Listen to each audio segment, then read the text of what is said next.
You might know Kawhi Leonard as the guy who ruined LeBron's day more than once. A defensive monster with hands the size of small countries, or maybe just as the guy who hit that shot in Toronto.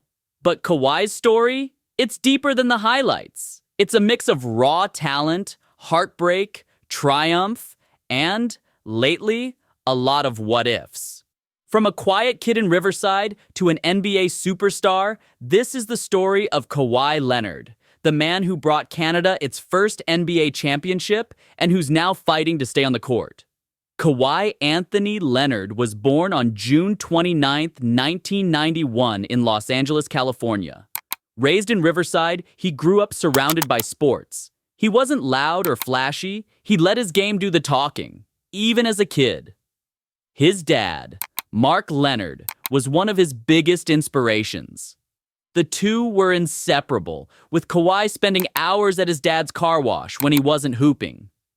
But tragedy struck in 2008 when Kawhi was just 16. His father was shot and killed at the car wash, an event that shook Kawhi to his core. It's something he rarely speaks about, even now. What we do know is that basketball became his sanctuary.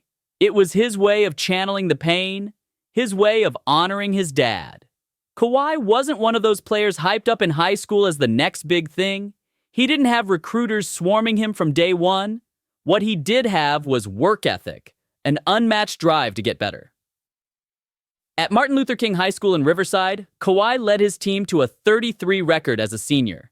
Even then, his calling card was defense. He was the guy who did all the dirty work and still got buckets. That grit carried over to San Diego State, where Kawhi played for 2 years. He wasn't a superstar, but he was a game changer. By his sophomore season, he was averaging a double-double and leading the Aztecs to a 34-3 record and the Sweet 16.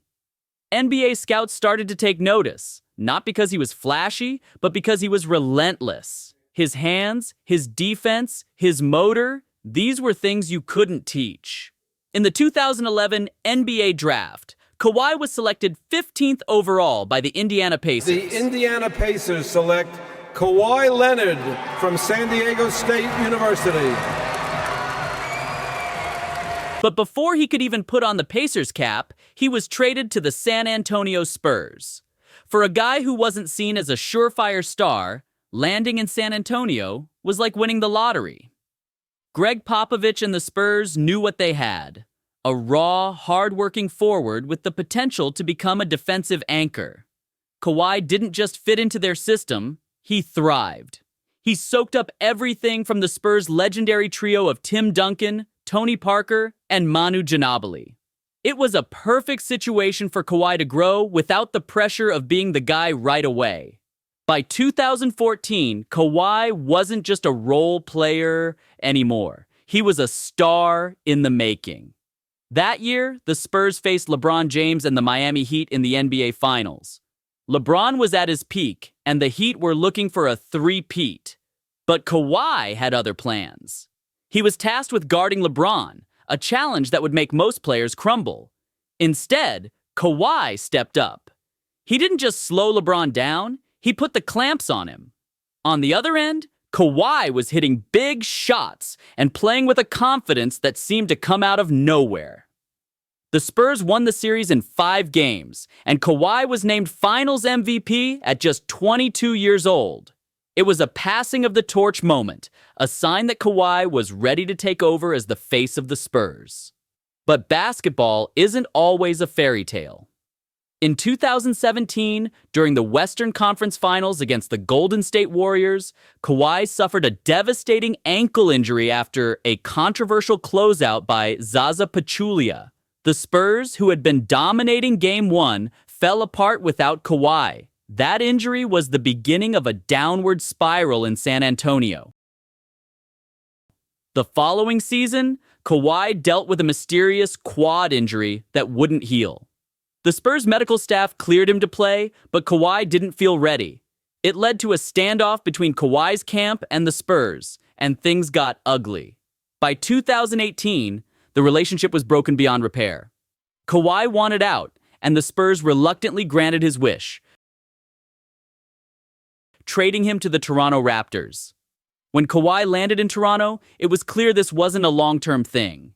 The Raptors were essentially renting him for a season.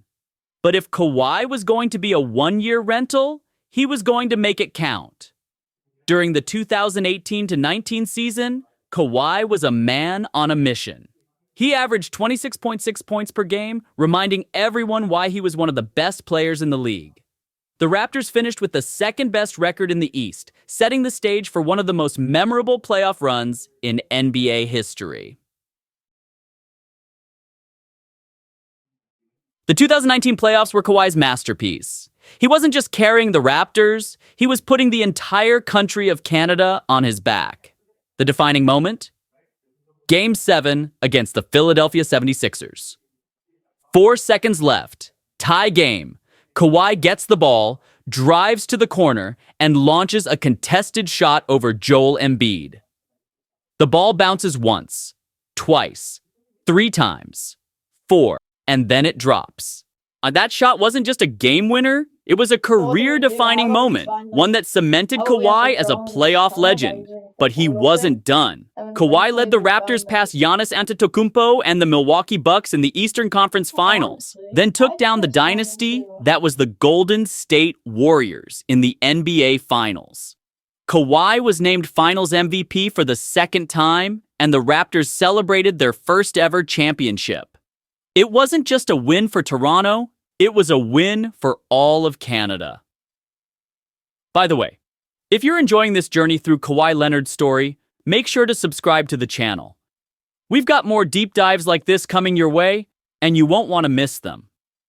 After his championship run, Kawhi made the move everyone expected.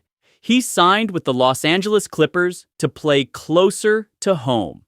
The Clippers, with Kawhi and Paul George, were instantly contenders. But things haven't gone as planned. Injuries have been the main storyline. Kawhi has dealt with everything from knee issues to an ACL tear that kept him out for the entire 2021-22 season. When he's on the court, he's still one of the best players in the game. But the question is, how often can he actually stay on the court? For Clippers fans, it's been a roller coaster of hope and heartbreak. They've seen glimpses of greatness, but they've also been left wondering what could have been. Kawhi Leonard's story is one of resilience. He's battled through tragedy, injuries, and doubt to reach the pinnacle of the sport, in a league full of personalities. He's not the loudest guy in the room, but his impact speaks volumes. 2 championships, 2 finals MVPs, 1 unforgettable playoff run in Toronto. When Kawhi is healthy, he's a top 5 player in the league, no question. But as the injuries pile up, the basketball world is left wondering, how much does he have left? Kawhi Leonard's story isn't over yet. He's still fighting, still working, still hoping to write another chapter. He's locked in. Whether that chapter is a championship with the Clippers or something else, one thing is certain. Kawhi's legacy is already etched into basketball history. From Riverside to Toronto to Los Angeles, Kawhi Leonard has proven that greatness doesn't need words.